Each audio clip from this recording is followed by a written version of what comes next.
Good morning po, good afternoon, good evening. Welcome sa channel ko po, Tito Nice Vlog.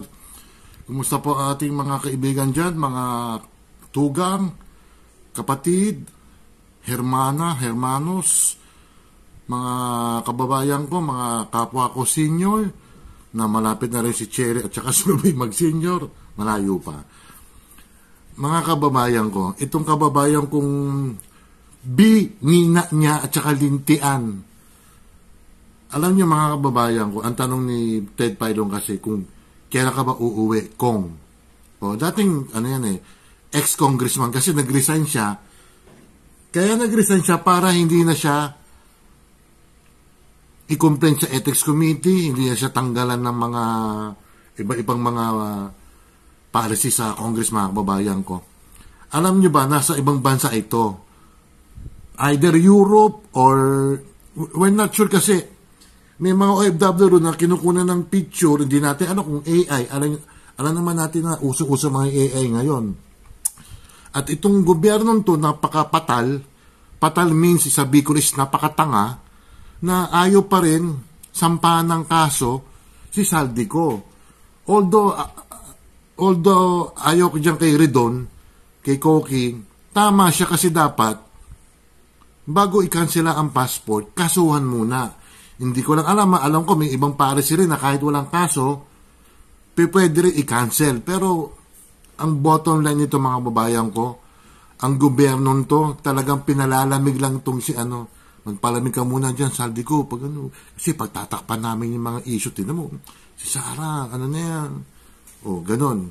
Pero hindi tanga ang Pilipino, Bongbong Marcos, talagang nabudol mo kami, luko-luko ka. Ultimo si Chavez Sinso, sinabi na mas masahol ka pa sa tatay mo . O ito mga kababayan ko, itong dintian na itong Saldico to.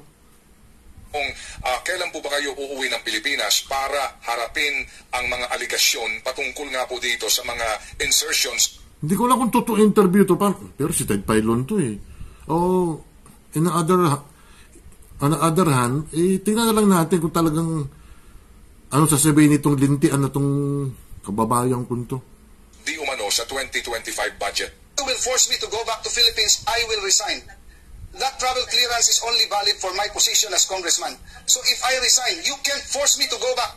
Makatarungan ba na pilitin niyo ko bumalik ng bansa habang ako ay nagpapagaling sa akin? Nagpapagaling sa sakit mo. Iba-ibang bansa ka . Kahit saan. Alam niyo mga kababayan ko, pero frankly, huwag sanang unahan ni Saldico na he can buy a citizenship either sa South Africa o sa ibang mga bansa sa Europe na walang extradition. Yung hindi natin pwedeng pakiusapan ng bansa na pwede namin iuwi yan, loko-lokon tong patal na tong congressman na to. Wala. Pag may pera ka, if you have a billion peso or a trillion peso, you can buy a citizenship, mga kababayan ko. Pag mga mayayaman, wala, sitting pretty, itong gobyerno talagang naku Marcos, pag nagalit talaga ang yung mga naka-uniforme dyan, lang. Sakit, gayong walang sapat na kakayahan ng Pilipinas na pagalingin ang aking sakit, palagay ko AI lang to. At any rate, gano'n nga mangyayari mga kababayan ko. Wala. Talagang pinoprotektahan ang mga di umano yung mga magnanakaw sa bayan natin. Si Romualdez binigyan pa ng award. Outstanding daw, congressman. Napakalinis. Samantalang may isang lalaki na nag-shoplift ng tsokolate worth 80 pesos, kulong agad. Dito, yung ICI na yan, na palamuti lang, itong husakang to, itong sino ba yung usakang yan? Yung pumunta si Martin, inescortan pa. Akala ko ba independent kayo? Mga mga kababayan ko may part ito. Ang second i-comment ko is about kay Recto na napakayabang, mga kababayan ko. Sandali lang Yung isang linggo hindi ko napakita Napakayabang tong Rectong to. Ito mga kababayan ko, ito napakayabang na Secretary ng Finance. Si Ralph Recto, mga kababayan ko, naging senador naman siya. Pero yung asta niya, akala mo Mas mataas pa siya sa senador, mga kababayan ko. Napakabastos. Manamang sabihin niya we will take that in consideration. Noted. Ganun lang sasabihin mo, Recto. Pero yung sinabi mo kay Senador Bongo, lapastangan ka. Mabuti na lang si Senator Bongo, kung si Robin yan, o kaya si Bato, kaya si Marcoleta, may pagkalalagyan ka, Recto ka, mulang baba ka, luko-luko ka. PhilHealth. I agree totally. Ang pakiusap ko sa inyo, huwag nyo kaming utusan. Tinan mo, Maraming mga bastos. probinsya po na walang sariling hospital, kaya DOH po nagdadala at marami tayong sinusuportahan na mga hospital at mga health centers. Sige. At, pakiusap ko lang sa Secretary Recto, tulungan nyo rin po ito nakiusap pa, hindi nag-demand. Dapat magamit po mula Luzon, Visayas hanggang Mindanao. And pakiusap ko lang po na reminder lang po, mas alam nyo naman po ito. Nag-isenador po kanina. Nag-isenador ka naman, tarantad. Inutusan po kayo ng Kongreso kung na pwedeng kunin po sa GOCC yung excess funds. Ang pakiusap ko lang naman po, since nasa inyo yung nakiusap pa, hindi nag-demand. Ano po yung GOCC na pwedeng pagkukunan? Wala pong discretion ang ibinigay sa akin ng basta excess mandate na yun. Mandate. Oo, maliwanag yung walang discretion. Hoy, huwag kang magbe-vape dyan, loko-loko. Basta excess revenue. May vape ka, Pakiusap ko lang, can you just spare the help? I mean, kung maaari, kung magkakaroon kayo ng mga ganong provisions in the future. Pauna lang yung mga kababayan sana yung pakabastos. kung wala na, hindi na rin tayo papayag dito sa Senado ng Yan ang hindi na rin tayo papayag. Pero ibig ko pong sabihin, kung meron man pong mga ganong provision na makita kayo, kindly spare the health. Kasi para sa akin talaga, PhilHealth is para sa health. Health, klaro Health ng Pilipino, PhilHealth. I agree totally. Ang pakiusap ko sa inyo, huwag nyo kaming utusan. eto sa'yo, Recto, yung kamay ko, ayun, yung gitna, eto ka. Eto ka, ayan, ayan, nakakasabay doon sa elevator matangkad yan, mga 6'1", 5'9" lang ako. Tagal na siguro, mga 1998. Nakasabay ko yan Walang baba. Hoy, Recto, pagtatakbo sa 2028, alam ko tatakbo ka si Senador, mag-a-attempt ka tumakbo, matalo ka sana, gagi ka. Isunod natin mga babayan ko, ewan ko na kung sinabi talaga ito ni Auntie Claire, mga babayan ko. Abogado pa naman, mga babayan ko, cum laude. Panoorin nyo, sandali lang. Ito mga babayan ko, talagang sinabi ata ni Auntie Claire to yung about sa karapatan magsalita ng BP, si BP Sara, mga babayan ko. Tingnan nyo yung sinabi niya, kahindik-hindik na abogado, na cum laude, tapos gano'n magiging remarks niya.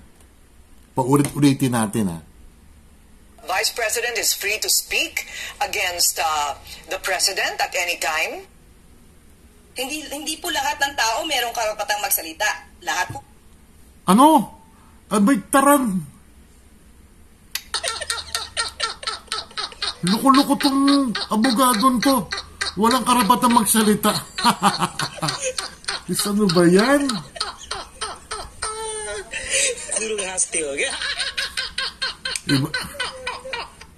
Ibang klase ka, Auntie Claire. Sige, tanongan natin nga. Tayo may karapatan na magsalita ng tama. May karapatan po. Tinan mo, nang tama. Nag-aral ka ng abogasya, Auntie Claire. Cum laude ka pa naman, lawyer ka pa naman. Di ba may pre-speech tayo, pre-expression, pre-opinion? Kasasabi ko lang isang araw, opinion mo yan, para sa'yo, tama. Kung opinion mo, Auntie Claire, para sa akin, siguro mali. Kanya-kanya tayo ng opinion, di ba? Tapos sasabihin mo, ang BP, walang karapatang magsalita. Pilipino yan, tatang, susunga-sunga ka, 80-80 ka pa. Tayo because of the constitutional right, meron tayong freedom of expression, pero may limitasyon po yan. Ang sabi natin, kapag ka po meron kang karapatang magsalita, meron ka rin pong obligasyon na sundin ang batas. So kung ang paninira... Ano batas susundin? Nag-uopinyon lang naman yung tao. Ang laki kasi ng sweldo nitong walang niyang to Pag matapos ang 2028, Claire, tumakbo ka senador nga, baka manalo ka. Sa bagay, ang daming tangang mga Pilipino. Opinyon ko yun. Si Torre nga, tatakbong vice president eh. Eh sabagay, maraming tanga. Ibang klase itong abogadong to. Alamang ang gagawin niya, ito naman po ay maitutuwid natin sa pagsasabi ng katotohanan. Hindi ka pwedeng DOJ, bubulol-bulol ka eh. Katulad ko, bulol ako. Si Cherry bulol. Joke, Cherry. Huwag ka na, hanggang dyan ka na lang, spokeswoman ka na lang. Sabagay eh, habang naandyan ka sa PCO, lalo nagda-downgrade ang popularity ni Marcos. Baksak na niya, lalo pang babaksak. Ano na kayo? Sige, pagbibigyan namin kayo hanggang 2028 kayo, tapusin na lang ni Marcos. Kahit pa windang-windang. Pero sasabihin ni Auntie Claire, kasi just in case na maging presidente si Sara Duterte, ito ang titira kay Sara. Wala ito, POS to. Ano ibig sabihin ng POS, Auntie Claire? Peace of toot! Okay, maniniwala. Iba dyan, mga naniwala, yung mga pinglawan. Ang pinglawan, mga babae ko, kakampinan na ni Marcos. Sinusukan nila dati yan eh. Mas mabuti pa yung kinain mo tapos sinuka mo. Ang masama, yung mga pinglawan, sinuka na nila, kinain pa yung suka nila ulit. Claire, di ba? Lenny Binoto mo, di ba? May kaibahan yung kinain at tapos sinuka. Kayo, sinuka nyo na, tapos yung suka nyo, kinain nyo. Sorry for the medyo harsh yun eh. Kaya to si Claire, para sa'yo ito. Walang karapatan magsalita, gagi. Ay.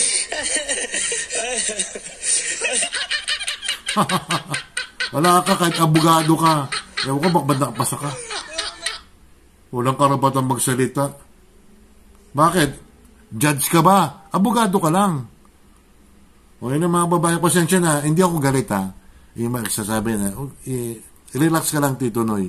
Hindi ako galit. Kasi sumusobra na itong admin na to eh. Ano na tayo? Ginugoyo na tayo. Pinaiikot tayo. Yung mga dapat usapin, hindi tinatapos. Panibagong issue, pinagtatakpan ng issue, yung lintik na flood control na yan, ang kalalabasan yan, hero pa, si Romualdez, at itong si Saldi Cunto, pag hindi nyo pinauwi yan, bibili yan. Uulitin ko, bibili yan ng citizenship, mga kababayan ko.